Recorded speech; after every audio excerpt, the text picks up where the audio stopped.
update. My husband wants me to be a mother to his affair child.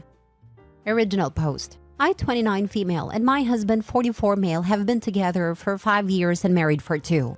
I met him at a church I started going to when I moved cities to start my career. I work for an insurance company and he's a pastor.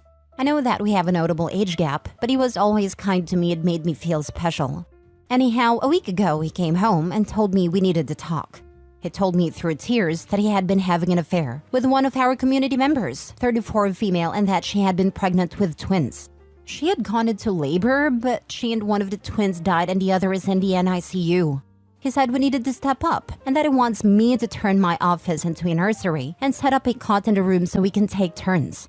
I became distressed and told him I wanted some time to think, that I was not sure I wanted to do this. He told me that I had made a vow to him in marriage and that God had blessed us with a child. That this is our cross to bear and that God will never give us something we cannot handle.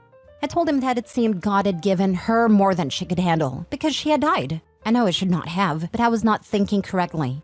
And he slapped me and told me that I needed to serve my husband, that God had chosen me as this child's mother and I needed to be his humble servant. I just feel so strange.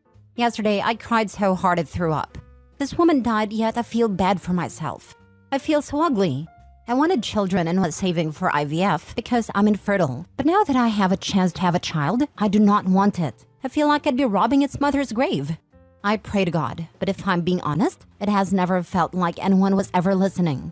I feel like I have truly seen my husband, who looks his age and very tired. I want to abandon him and a child. I'm only 29. I can start over. I have a remote job. I can take a day off when he goes to the NICU, pack my essentials and leave. Neither him nor the child deserve this, and although this is my circus, that is not my monkey. Now for the top advice before reading the updates. The only thing that is not a huge red flag in all of this is you realizing that is not your monkey. He chose to be unfaithful, and from that he expects you to ultimately raise another woman's child? No way. If this is all true, there is only one thing you should do. Run. OP's husband also preaches about the vows she made, but what about him? I'm sure there's something about infidelity in there. Such a freaking hypocrite. If the affair partner hadn't died, did he even plan to tell OP about his second family? To top it all off, he physically abuses her. OP, run from this POS. You know what you need to do and what you want to do. Take a deep breath and run. He's manipulating you with your religion. Don't let him do this. Do not let him take this way. I'm gonna guess that this pastor who beats his wife skipped over the vows about monogamy and faithfulness. I hope she lets the rest of his congregation know what he did before she leaves. Otherwise, he'll probably spread horrendous lies about her deserting him. It sounds like he's kind of preying on his congregation, to be honest. He has already slept with at least 2 of the women, both at least 10 years younger than him, and OP's still fairly new. I wonder how often he does stuff like this to vulnerable women, because I highly doubt this was the only second time. Girl, you better love yourself to leave. That's the hard part. I always have felt like I was never on anyone's radar and just being their back burner. It made me feel special and loved, but this last week I feel like I've seen past that. Although I was old enough to decide to be an age gap relationship, I feel like he had no business with being someone my age. I'm 29 now, and I would feel wrong being with someone 24. I spent my whole life accepting second best, and now that the one person who put me first has now put me last, I feel like I just see it all now. I feel used. Queen, you are 29 years old, with your whole life ahead of you. Not a person in this thread is wondering how he got this desperate man. They're all wondering how he got a catch like you. Forget being on someone else's radar. You are steering your own ship and have your own radar. You don't need to be on a back burner. You are your own fire. You have a career. You had the strength to move once and build a life. You can do anything. Just make sure it's the right thing for you, not someone else disguising their own sins or yours. Now for the first update.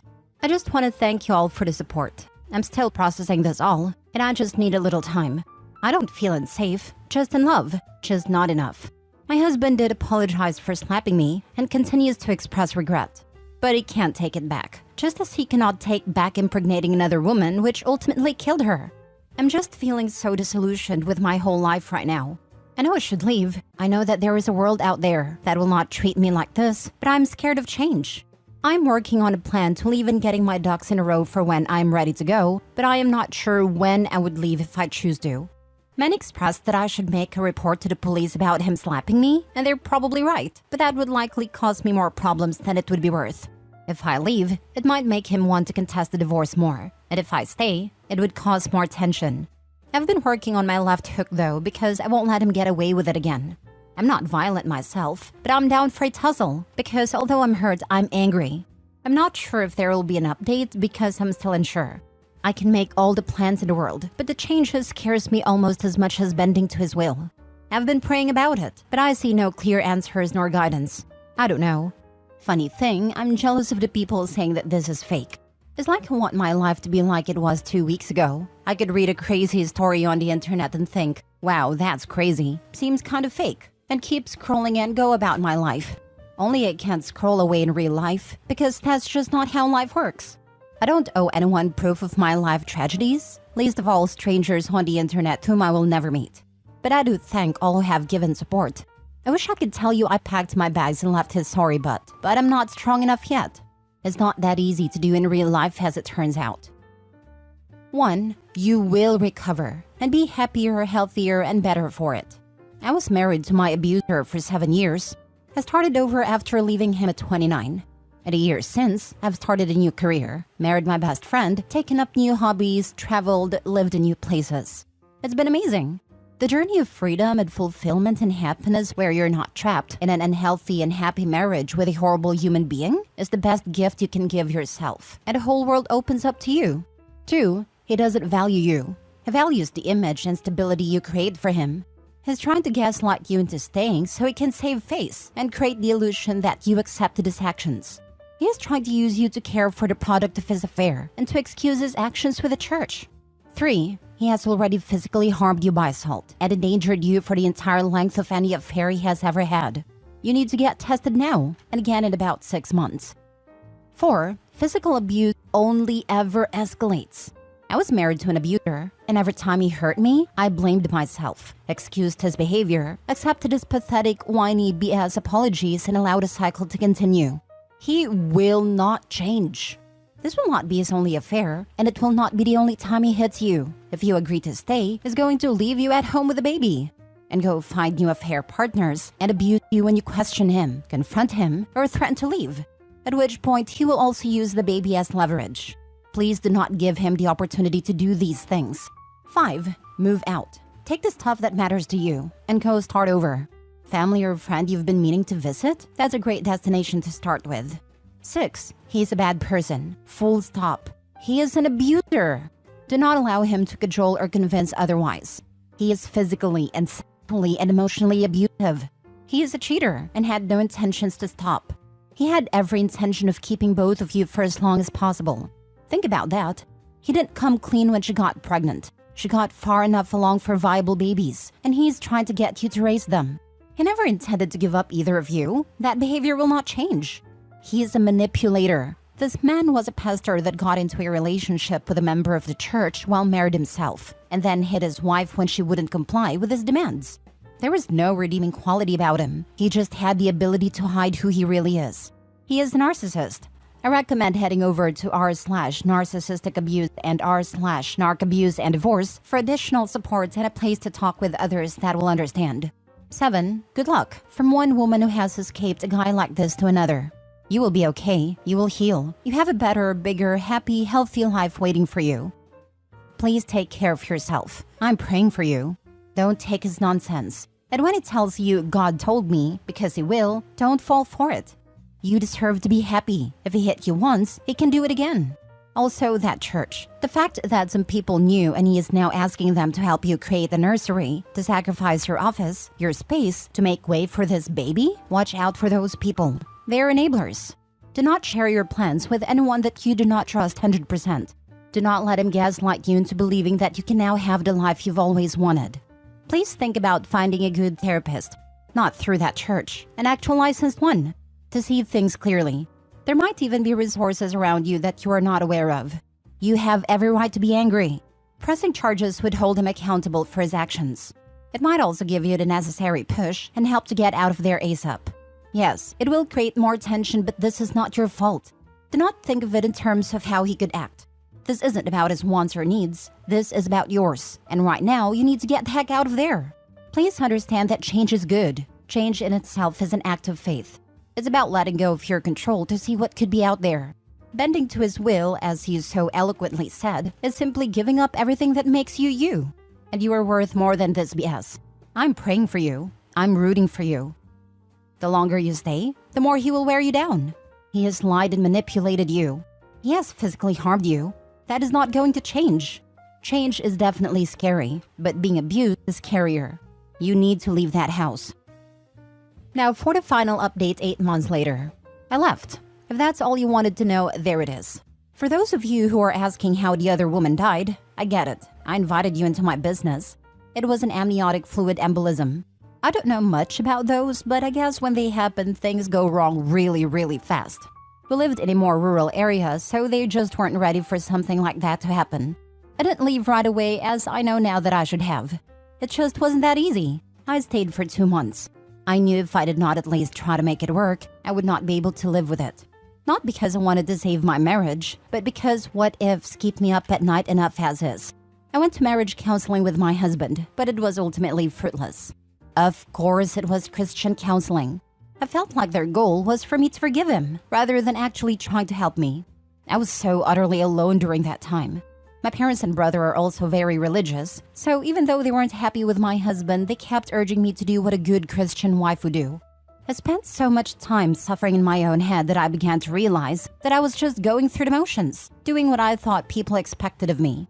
I entered a state of derealization for a time, and that was absolutely confusing. The feeling of nothing being real, not even myself, was horrible. During this period, my husband brought his baby home, and while he tried to split the cares 50-50 at first, he ultimately didn't trust me to look after the baby because I was lost in space. So he ended up being the primary provider. When I was with the baby, all I could think about was how its existence ruined my life. It would look at me with big blue eyes, and I would just wish it would disappear.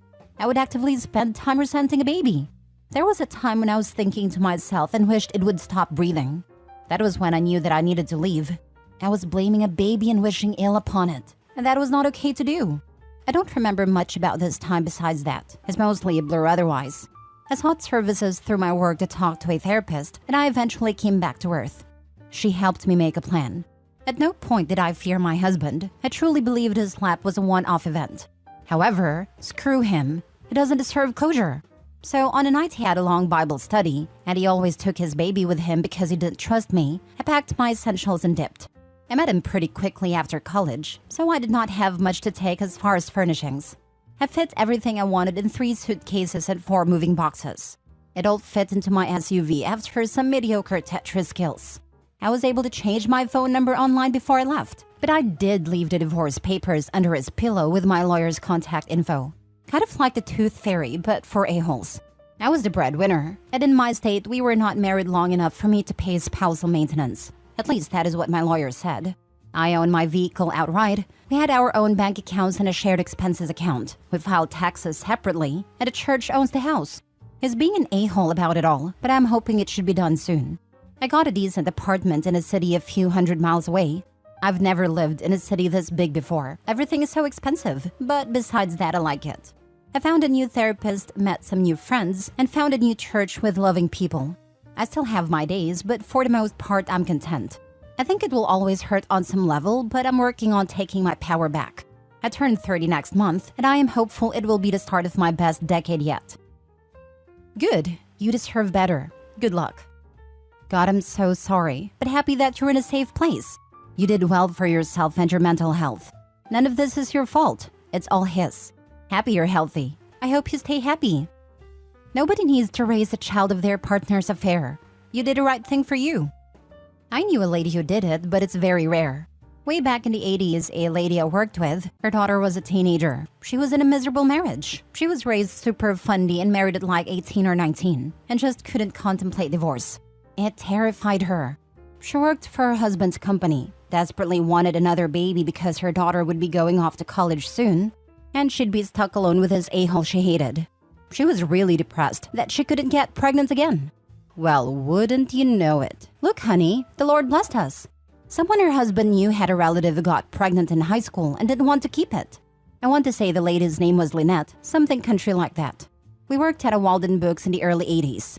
Lynette and her teen daughter fell in love with that baby boy, and Lynette ended up kicking the hubs to the curb and keeping the baby. A sweet story. But screw OP's husband. And OP, is not your fault you resented that baby. Good on you for recognizing it and leaving. You deserve a good life. You said you think it'll always hurt on some level. It won't. It just won't. I don't know how to explain how you go from loving someone to loving them, not liking them, but loving them anyway, to just apathy. Just nothing. It's like the world reabsorbs that love. It just evaporates. And it is gone and no longer the burden that loving a narcissist truly is. Look, I just read all your story and it's horrible. I'm sorry you've been through this hurtful ordeal. But thankful to be on the outside now. I know that better days are ahead. Your ex? That dude has zero capacity for love. Zero. He used his baby to try to manipulate you. Score that on a parent report card. He's trash.